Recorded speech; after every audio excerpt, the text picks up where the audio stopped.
एक समय की बात है, एक किसान था जो अपनी खेती में बहुत मेहनत करता था।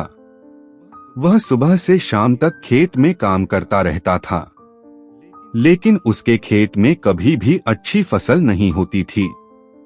वह बहुत परेशान था। एक दिन किसान बुद्ध के पास गया और उनसे अपनी समस्या के बारे में बताया। बुद्ध ने किसान से कहा, तुम अपनी खेती में क्या बीज बोते हो? किसान ने कहा, मैं हमेशा सबसे अच्छे बीज बोता हूँ, लेकिन फिर भी मेरी फसल अच्छी नहीं होती है। बुद्ध ने कहा, तुम्हारे बीज भले ही अच्छे हों, लेकिन अगर तुम उन्हें सही तरीके से नहीं बोते हो तो फिर भी तुम्हारी फसल अच्छी नहीं होगी।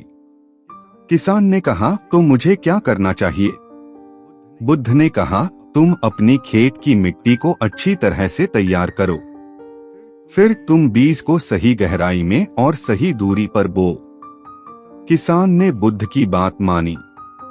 उसने अपनी खेत की मिट्टी को अच्छी तरह से तैयार किया और फिर उसने बीज को सही गहराई में और सही दूरी पर बोया।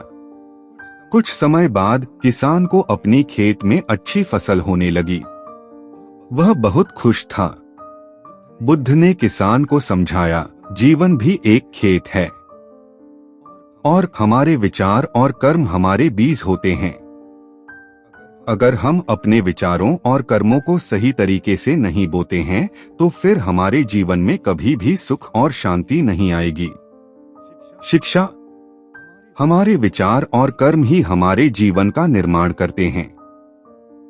हमें अपने विचारों और कर्मों को सोच समझकर करना चाहिए।